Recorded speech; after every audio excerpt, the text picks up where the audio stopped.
Conservative New Media viewers, JLin fans around the world, Charlotte Hornets fans around the world, what's up? It's me, PFE, Paul F. Villarreal, the NBA expert. We're here to discuss Charlotte's 109-107 defeat tonight on the road to the New Orleans Pelicans. With the defeat, the Hornets dropped to 18-21 on the season. They are 3 games under 500. The Pelicans improved to 13-26. I should say New Orleans is better than what their record indicates. They've been hurt a lot this year. They've had different things going on. Anthony Davis hasn't been up to his usual standards for early part of the season, but they're definitely more talented than what their record is. Still, this was a game that Charlotte had a real chance to win in, and I'm sure that they came into the game tonight feeling that way. So it is a disappointing loss, and Charlotte has not played well on the road this year. They're 4-14 away from home, and after ending a losing streak last game, this 7-game losing streak that they had, they definitely wanted to win this game. Unfortunately, it just got away from them in the last couple of moments, and so that's how it goes. But it is a difficult defeat tonight. Now, the reason why Charlotte lost this game is because they didn't play good enough defense, particularly early in the game. They allowed Ryan Anderson to just go crazy against them in the first half of this game, especially. Ryan Anderson finished with 32 points and 8 rebounds for the Hornets tonight. He was the leading scorer of the game. New Orleans also got 22 points from Anthony Davis, 12 points from Tyreke Evans, 10 points from Eric Gordon, and 13 points from Drew Holiday off the bench. For Charlotte, they were led by Nicholas Batum, 25 points, 4 rebounds, 8 assists. He was huge in this game, particularly in the third quarter. We'll talk about that in a little bit. Kemba Walker, also 25 points, 4 rebounds, 4 assists. They both of those two played a really good game. Marvin Williams, 10 points, 3 rebounds, 4 assists. Frank Kaminsky had an up-and-down game. He was the person that was most responsible for Ryan Anderson going crazy. So Frank didn't play good defense early in this game. But then Frank himself turned on the offensive skills later in the game, and he ended up with 18 points and 6 rebounds for the night. JLin, 7 points. He played 30 minutes tonight, which was the third highest on the team. Jeremy had a tough shooting night, shot 3 of 10 from the field, including 1 of 5 from three-point range, no free throw attempts, 5 rebounds, 1 assist, 1 steal, no block shots, 1 turnover, 1 personal foul, and Jeremy's plus-minus was a +6, which was the second best on the team behind only Marvin Williams. So Jeremy, as I mentioned, he didn't shoot the ball great tonight. He did play good defense, and I thought he was an asset on the court. His PER number will go down, that type of thing. Obviously, he came into the game having scored double figures in 11 of the last 12 games, so that, of course, did not happen tonight. He did also re-injure his ankle late in the game. It was the right ankle, which is the ankle he's been dealing with the sprain for like weeks now. He turned it late in the game. He came out of the game, but then he was able to come back in. What we're going to have to see, as they mentioned during the broadcast, usually when your body is loose and you turn your ankle, you can play through it. But then the night after, when you hurt it, or the morning after when you wake up, that's when it swells up. So the Hornets are playing again tomorrow night, and we're going to have to see if Jeremy's able to play in that game or not. Hopefully he will be able to play, but if he needs to rest, let him rest. And I should also mention that Jeremy Lamb missed this game because he is dealing with a toe injury. the same type of toe injury that kept Nick Batum out for several games. One thing that's encouraging from an injury perspective, that they mentioned this during the game, I didn't know this, is that apparently Michael Kidd-Gilchrist is going to be ready to play in February, which is really, really good. He is coming back from torn labrum surgery of the shoulder labrum, and that's a very quick schedule. I had torn labrum surgery. It's usually about 6 months, but you're talking, I think, like a 4-month timetable for Michael Kidd-Gilchrist here, which is fantastic. I know he's been working hard in rehabilitation. I've heard reports about that. So that would really help the team. And they also mentioned Al Jefferson should be back in February as well. I think Al had a surgery on his knee. So certainly those reinforcements would help. What the Hornets have to do now is, number one, is they have to get back over 500. They've got to get to an even record and then go above that. Right now, they're 3 games under 500. And then they've just got to kind of hold the fort while they wait for Al and hopefully Michael to come back. Because then you're talking about a much stronger team, stronger and deeper. Still, Charlotte has enough talent right now to win. They just kind of lost their groove in winning over the last 10 games or so. And unfortunately, that carried over into tonight. So what I was saying earlier was Charlotte lost. They didn't play hard enough defense early on in this game. They kind of got into a scoring shootout with the Hornets. With the Pelicans. And it worked in the first quarter. It didn't work in the second quarter. And this has been a trend for the Hornets in a lot of their recent losses. They do really, really well on offense, but they just kind of don't put enough effort into the defense. And it's understandable. Charlotte has a powerful offense. And when you do have a good offense, you tend to just sometimes you just want to just score, and you figure you're going to be able to outscore your opponent. The truth is, though, is that this team, they're not the most talented team as Charlotte. They have to work hard in order to win. And so they just need to put a little bit more effort into the defense.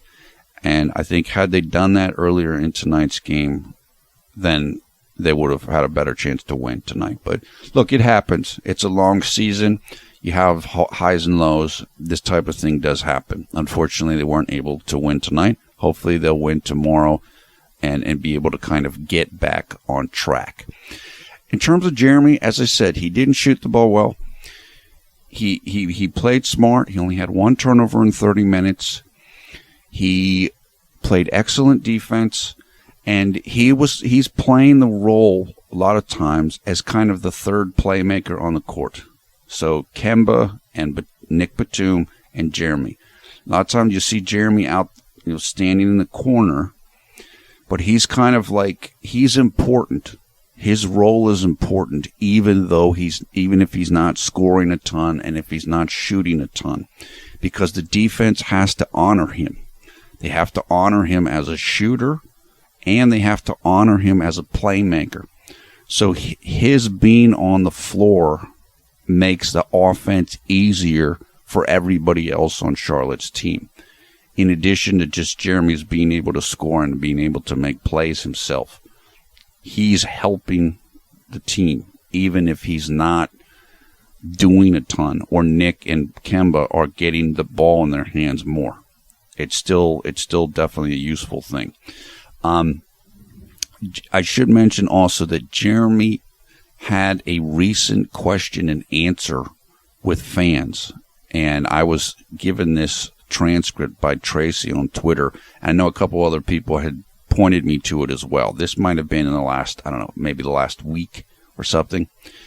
And in that question and answer session, one of the fans asked Jeremy about his shooting form, particularly his three-point shooting.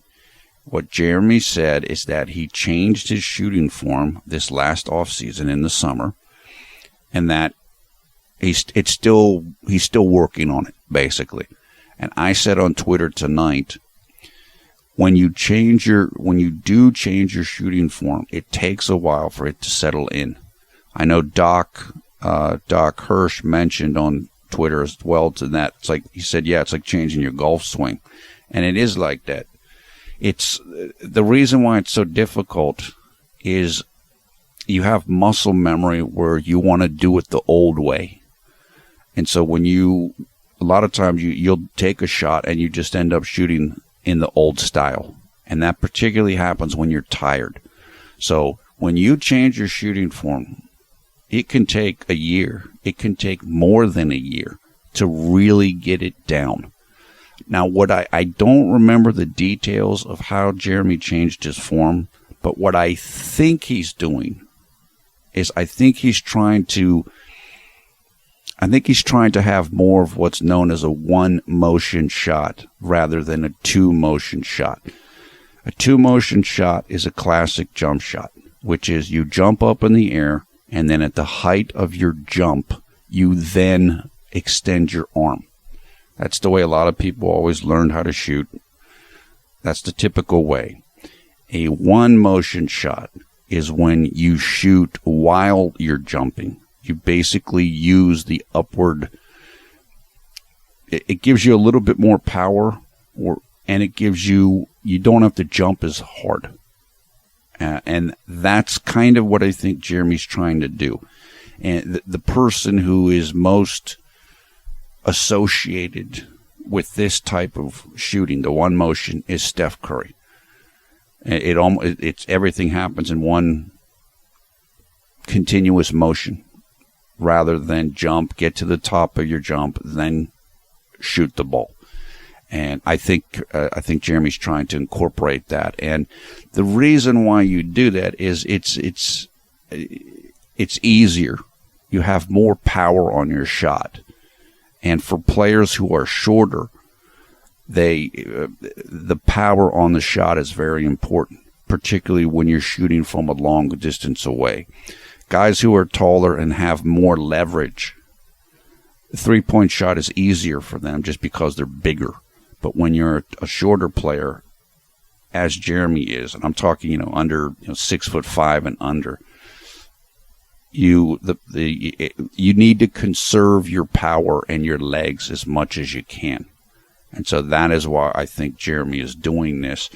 Look, if he and his team think it's a good thing to do, then it probably is. I mean, they know best, but it still might take some time to settle in, and that's essentially what Jeremy said in the question and answer session that he had with the fans. So, look, we know he started the beginning of in preseason. His form looked fantastic. I mean, he was shooting the ball incredibly well. Now it's tapered off, but I'm sure it'll come around as his form gets better and he gets more used to it. And I'm sure it'll get better in the second half of the season as well. Just Jeremy's he's a much better shooter than some of what he's shown so far. Okay, so that's it. Hornets didn't play enough defense early. Jeremy didn't shoot the ball well, but played a good, solid all-around game and definitely contributed on the court. And he played well. He did. He played a good game, and he helped the team. Unfortunately, the team just wasn't able to get the victory against an opponent who is better than what their record shows. Now I'm going to go over a little bit of quarter by quarter, just a couple things that stood out to me during the game. There's definitely a few things I want to say about what the Hornets did tonight. One thing in particular. Something that if you watch this game, you noticed it. It was very clear. There was very little energy in the building. The crowd it wasn't a full capacity crowd, and just the crowd was quiet. And it's got to be weird if you're an NBA player. You're used to playing in front of big crowds and noisy crowds. Now, of course, some arenas are louder than others. But this was almost like, it was like playing in a church or something. It was just so quiet. And I just wonder how the players react to that. It's just interesting. Lin came in for the first time in the game, with 4 minutes and 30 seconds left in the first quarter. Charlotte was behind by a couple points then. And as you mentioned, with Jeremy playing well tonight, that was reflected in his plus-minus. I mean, he did have the second best plus-minus on the team. That's not always the best indicator of how a player influenced things, but I think it was a good indicator of how Jeremy did tonight. He did a good job for sure. Jeremy had his first score of the game. He hit a three-pointer from about 10 degrees left of the top of the arc, and it was off the dribble. That shot, and I said this on Twitter when it took place, that was a great-looking shot. Like, his form looked perfect on that shot. And it did look like a one-motion form as compared with a two-motion form. The thing I noticed the most about the shot was it had a tremendous amount of arc on it. It's sometimes Jeremy gets lesser arc, and this shot had a ton of arc. In general, the more arc you get, the better. And the reason for that is the higher up that the ball is coming towards the rim, the better of a chance it has to go through the rim. In other words, if it's a flat shot, it has to be a perfect shot. Whereas if the ball is coming from a higher trajectory, there's more room for error on the shot. It doesn't have to be perfectly placed for it to go through the hoop. And so in general, more arc is better. Okay. Then Jeremy had his first miss of the game. He drove to the basket and went for a layup, but was missed. I actually thought he was fouled on the play, but he did not get the call. Soon after that play took place, Jeremy was positioned in the left corner on offense, and he made a really nice off-the-ball cut towards the basket. And Frank Kaminsky had the ball at about the top of the arc. And I thought Frank should have passed Jeremy the ball at that time. I think Jeremy had a really good chance to score there had Frank passed him the ball. But to be fair, there was a defender for the Pelicans around the rim. But I still think Jeremy would have had a very good chance of scoring at that on that May. But Frank just decided not to make that pass, and that's what it was. So at the end of one quarter, the score was 34-32 to Charlotte. Again, this was a shootout on pace for both teams to score over 120 points, and Charlotte was getting the better of it, so they probably figured they didn't need to play great defense right then. We'll just outscore them, which, as I mentioned earlier, has been a real problem for them in terms of their mindset during the recent losing streak. Early on in the second, Jeremy had his first and only turnover of the game. He made a pass to Frank Kaminsky. Frank was not able to handle the pass, and so that of course becomes the passer's turnover, and so Jeremy got his turnover then. Soon after, he had a unconverted assist attempt. He passed the ball to Spencer Hawes. Spencer was not able to convert a three-point shot. And then I made the note that says Jeremy is allowing Nick Batum to facilitate. And so, again, this is where Jeremy is playing the secondary role rather than letting Kemba or Nick handle the ball and make the plays more. Now, the reason why, or one reason why Nick is a good assist maker and playmaker is because he's very tall. Nick's 6'7" or 6'8". The taller you are, the better you can see over the defense. The more angles you can see, and kind of you just have a better perspective from which to view the defense. And I mean, I remember watching Larry Bird when he played, and Larry was 6'9", legitimately, and it just changes things. You're able to, you can see things that shorter players can't see, and you can make passes over players that shorter players might not be able to make. So if you're a JLin fan, it's frustrating. I mean, you want Jeremy to have the ball in his hands more. But I understand why they give the ball to Nick a lot. And I understand why they give the ball to Kemba a lot. Kemba is, as I mentioned previously, Kemba's one of the best dribblers in the NBA. he's one of the best guys at making moves in the NBA in terms of his athleticism and quickness. So Kemba can get to spots on the floor in an elite level. And even though he doesn't always make perfect passes, or he doesn't always make the plays, or he doesn't always make the shot, but he's able to get where he wants to get at a really, really high level. And that's why they give him the ball a lot. And Nick is able to make plays and see plays because he's so tall. And he's also he's a great playmaker. But that's kind of why Jeremy gets the short end of the stick at times. Okay? But, as I mentioned, Jeremy's critical. Because if Jeremy's not on the floor, then the defense can put more pressure against Nick or Kemba. And that we saw it in this game. New Orleans began to double team Kemba Walker. They basically were saying, we're not going to let you beat us. And when that happens, the onus then turns on to Jeremy and Nick to make New Orleans pay for that. Okay, you're going to double team him. You're basically disrespecting us as playmakers and dribblers. And so then you got to make them pay, because then you're basically playing 4-on-3 on offense. One of your guys is being double teamed. 2 of their men are being used. So they only have 3 defenders left, and you have 4 offensive players left. And then you've got to attack the defense then. Charlotte did a decent job of that tonight. They could have done better, but they did an okay job of that. I don't know if they expected Kemba to be doubled like he was. But New Orleans did use that frequently tonight. And that's what I'm saying. If Kemba was the only guy who could dribble and make plays on the floor at one time, then they could triple team him, because then nobody else can do anything. And that's why Jeremy is important. They have to respect his ability to get to the basket and to score. And so he helps out, even if he's not shooting and he's not scoring. He helps out in spacing the floor. And it's just an important concept. Okay, still, middle of the second, Jeremy had his second score of the game. He drove to the basket and scored on a left-handed layup, which was nice.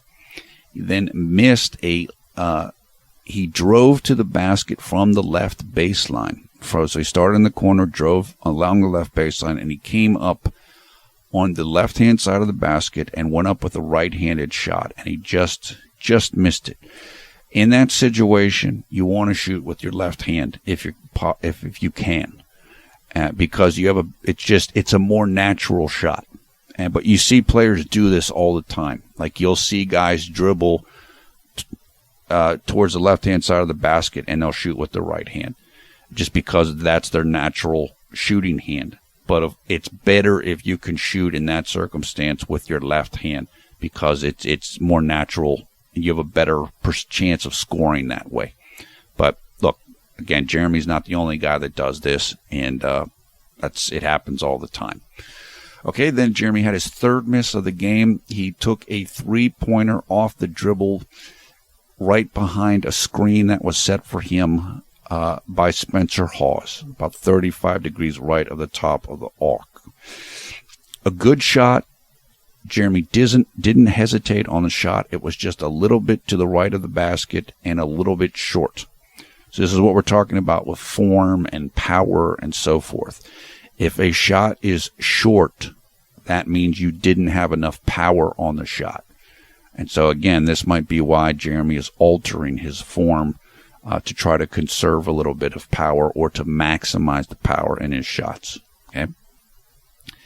Then he missed his fourth shot of the game. He dribbled. This was on a play in which the Pelicans had double-teamed Kemba. Jeremy saw the double team, I believe. He drove against his man towards the right side of the basket. He got a pretty good-looking shot off of the glass. It just was a little bit too strong, I think. It came off of the front of the rim after hitting the glass. So, and then after that, I made the note that says New Orleans is double-teaming Kemba Walker. the Hornets must exploit this. When people do that, you have to make them pay for it. You have to make them pay for it. Jeremy came out of the game for Nick Batum with the score 46-45. New Orleans with about 3 minutes and 50 seconds left in the second quarter. I thought it made sense. Jeremy had at that point in time played 13 straight minutes, which is a very long time for a player to play in a stretch.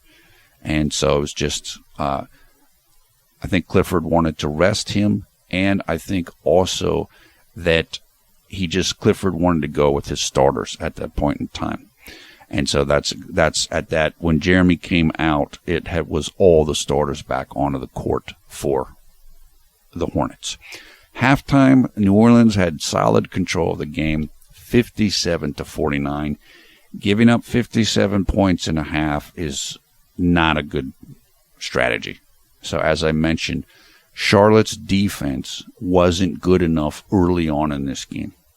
They did get better as the game wore on, but I think that first half really hurt them, and it didn't allow them as much of a margin for error down the stretch of the game. Okay, moving on into the third quarter. I said the game was turning into a jump shooting contest. As we mentioned, it was offense versus offense. Neither team playing a tremendous amount of defense, and the Hornets maybe the worst culprit of the two players. Jeremy came into the game with the score 70-63 for the Pelicans and 5 minutes and 47 seconds left. Now, this is when the Hornets turned the tide in the game, and this is what I really wanted to talk about. And that's because the Hornets went with a small ball lineup. Small ball is when you have a shorter or smaller player playing in a position or positions than what normally would take place in the NBA in the past. And in this particular lineup, it was Nick Batum playing power forward. So the lineup for the Hornets at this moment in time, midway through the third quarter, was Kemba Walker, JLin, PJ Hairston, Nick Batum, and Cody Zeller. Now, part of the reason why Charlotte might have done this was because Marvin Williams had 5 personal fouls. Marvin is the starting power forward, but Marvin's actually a bit of a small power forward himself. He's kind of a small forward and a power forward. So this might have been done by necessity, but it worked. And it's something I think that the Hornets should look at trying to do more in the future, is playing this type of small ball offense.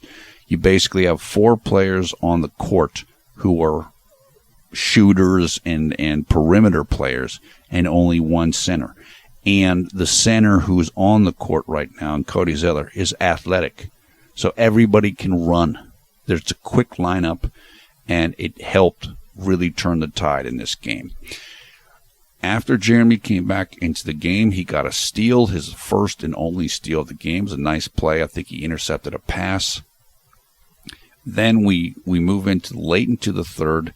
Jeremy missed a 3-point shot from about the top of the arc. It was the same as the previous miss, which was a screen was set for Jeremy, and the defender went underneath the screen. When you're a defender and a pick is set for your man, you then have to decide whether you're going to go over the top of the screen to stay close to your man, or if you're going to go underneath the screen and allow your man to have the opportunity to take a jump shot. In general, you don't want to go underneath a screen when you're the man you're defending is a good shooter. So basically, the Pelicans lucked out because they went underneath the screen twice against Jeremy here, and he missed both times. So it's unfortunate, but that's what happened. Okay, then Anthony Davis made a big surge in this game, but as I mentioned earlier in the video, Nick Batum was having a monster third quarter. He ended up with at least 15 points in the third quarter, and that brought the Hornets back from being down 9 points, I think, at halftime, and they actually ended up taking the lead 81-77. So they completely reversed things with this small ball lineup, which Jeremy was a huge part of that. Unfortunately for the Hornets, Ryan Anderson was able to just get a 3-point attempt and score right before the buzzer to give the Hornets a 3-point lead heading into the fourth quarter. Jeremy, soon before Ryan Anderson's 3-pointer, had made his own third score of the game, which he drove to the lane from the right side of the court going towards his left, and he did the move where he stops in the lane, fakes out the man, pivots around, and does a fadeaway, and he did that, and that was a really nice shot. And like I said, at this point, Charlotte was in a great groove. Everybody was in sync. The ball was moving really well. It just, things looked good. Okay, so we went in 84-81 heading into the fourth quarter. Things looked promising for the Hornets because they had found something. The small ball was working, and they had good sync. Okay. Early in the fourth, Jeremy had his first and only assist in the game. He made a great pass to Frank Kaminsky. Frank was on the left side of the basket. Jeremy whipped the pass into him from Jeremy standing on the 3-point line on the left side of the court. Frank caught the ball and then went underneath the basket to reverse it on the right-hand side of the basket. So that made the score 86-83 for New Orleans. So they're still trailing, but Charlotte was doing well. Then Jeremy had to take a very long 2-point shot right as the shot clock was expiring, which he did not make. Then he got his second foul. I can't remember the circumstances of that. Then I said that I thought that at this point in the game, and this was more, I think Kemba and Batum might have been resting at this point. Or no, maybe that's not correct. I thought that the Hornets weren't moving the ball quite enough. And I thought that Jeremy was a little bit of a part of that. It wasn't like he was trying to hog the ball or anything like that. I just thought that the offense got a little bit stagnant at this point. So it was great in the third quarter. After Jeremy came in, it was fantastic. But the beginning of the fourth got a little bit slow, but it did pick back up again after that. So this was just a minor little dip, I thought, that occurred for the team there. Now, with 8 minutes and 40 seconds left, and the Pelicans up 90-86, this is when Jeremy turned his ankle again. What happened is he stepped on somebody's foot. He was coming around playing defense, and his right foot stepped on somebody's foot, and the ankle got twisted again. So as we mentioned, we're going to have to see what happens. After he did that, he came out of the game for maybe a minute or so of game time, something like that. But he would soon be coming back into the game. And at this point, it was essentially a small ball lineup as well, because you had Marvin Williams playing power forward. So it was Kemba Walker, Jeremy Lin, Nick Batum, Marvin Williams, Frank Kaminsky. Okay? And we were right about at 95-89 for the Pelicans. So they were up 6 points. They had regained kind of control. But now Charlotte's offense was going to start kicking in again. So it had that little dip at the start of the fourth. Now it was going to begin to kick in again. Okay, I put Charlotte has a 3-pointer that was made, and it was made. The play was begun by Jeremy swinging the ball around the horn. Around the horn in this instance means you have 4 or 5 guys standing on the perimeter outside the 3-point line, what's known as a 4-out offense. And Jeremy got the ball, I think, at the about 35 degrees right at the top of the arc. He got the ball, passed the ball over to his left, and then I think Marvin Williams swung it over to his left, and somebody nailed a 3-pointer from the left-hand corner of the court. So that was beautiful ball movement, just amazing. When Jeremy came back in, things started kicking up, and that led to a 7-0 Charlotte run Actually, it went to 10-0. That made the score 96-95 Charlotte when Frank Kaminsky hit a three-pointer, and this is when Frank kind of started to reassert himself. As I said, he struggled earlier in the game against Ryan Anderson, but now here early in the fourth, he started making everything and really helping out the team. Okay, I then made the note, which is similar to what I said earlier, Jeremy standing in the corner. In this particular instance, he was standing in the right corner as the third playmaker, while Nick Batum and Kemba Walker are out on the top of the court kind of doing more stuff. Like I said, I know it doesn't look great, but I understand it in terms of what I explained earlier in the video and why it happens. And Jeremy is very important in what he's doing. So even if it doesn't look that good, he's really critical for what they're doing. And the coaches know that, and the team knows it. You know, his teammates know it as well. And you're just going to have nights. I mean, Jeremy's not going to be the star every single night, but it's still, he's critical for the team performing at its best. Okay. Now we moved on to late into the fourth quarter. This was crunch time, and as we did so, the score was 99-99. So the Hornets absolutely had a chance here to win this game. Jeremy would take his 10th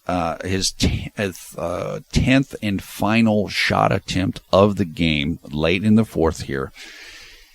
Kemba Walker passed him the ball with literally about 1 second left in the shot clock.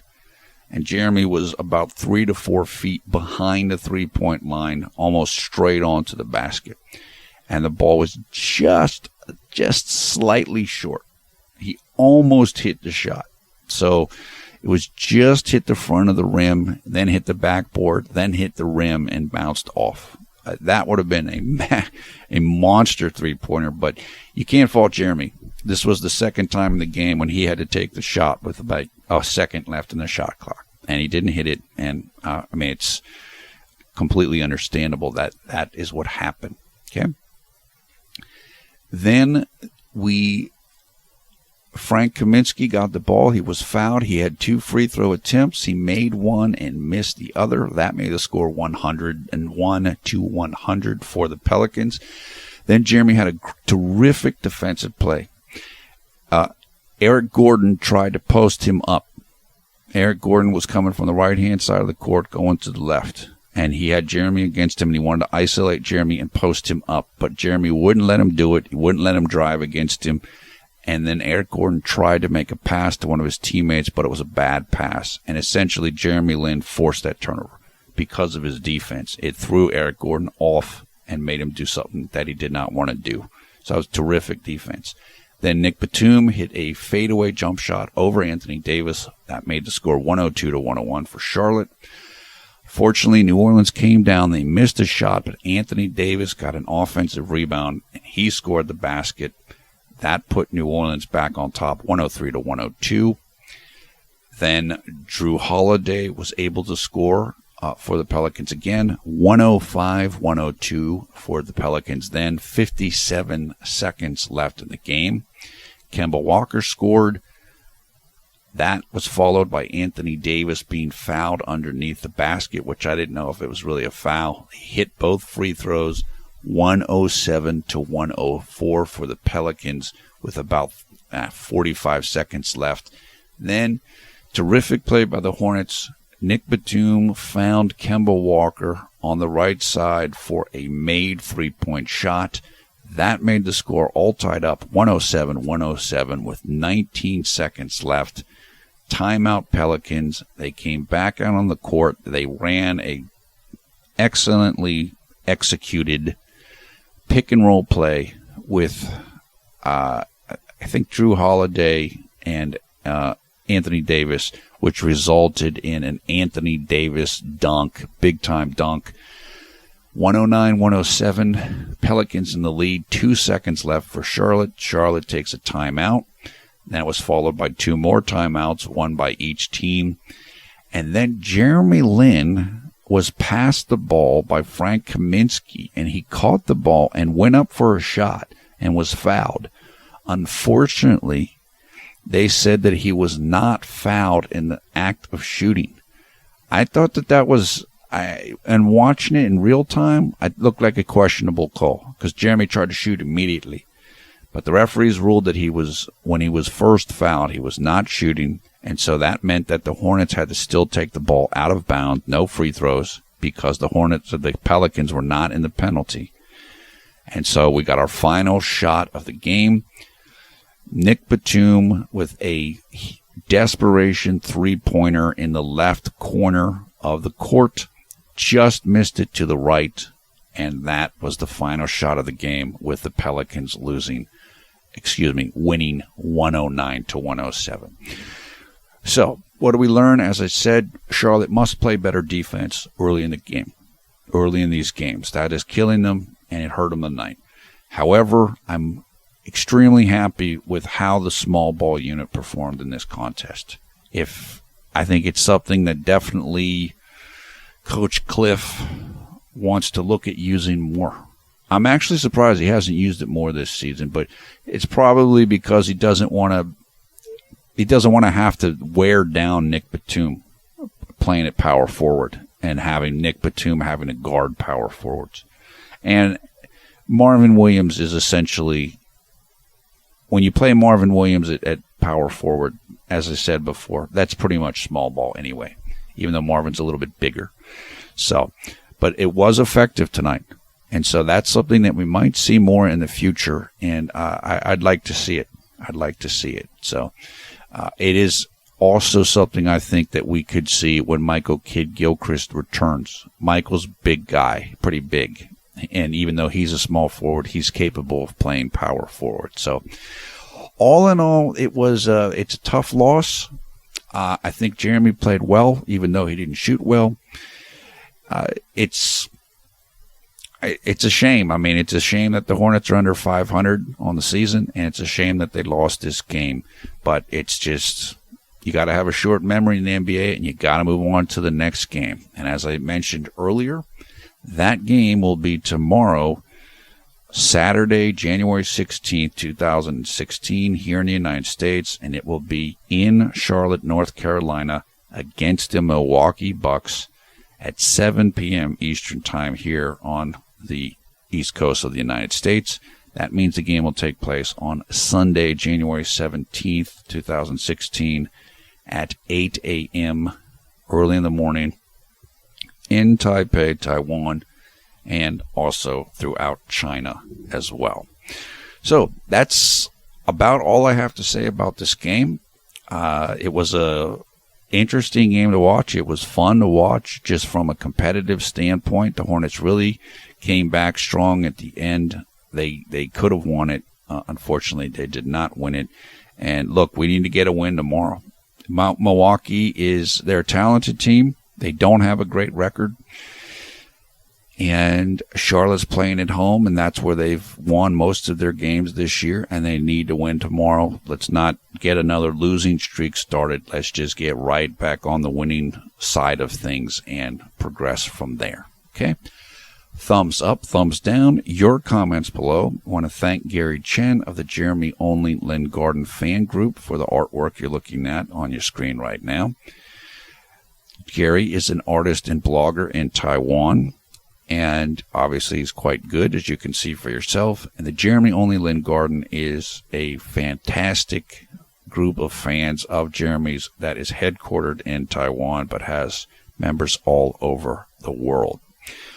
You can find out more about Gary and the Jeremy Only Lynn Garden fan group by following the links for them in the video description below the video player. Also in the video description, you will find information for highlights of this game. Finally, there you will find information about how you can join the Conservative New Media Facebook group and how you can come and follow us on Twitter as well. Once again, I'm PFV Paul F. Villarreal, the NBA expert. Thanks a lot for watching Conservative Media. We strive to be the #1 Jeremy Lin YouTube fan channel.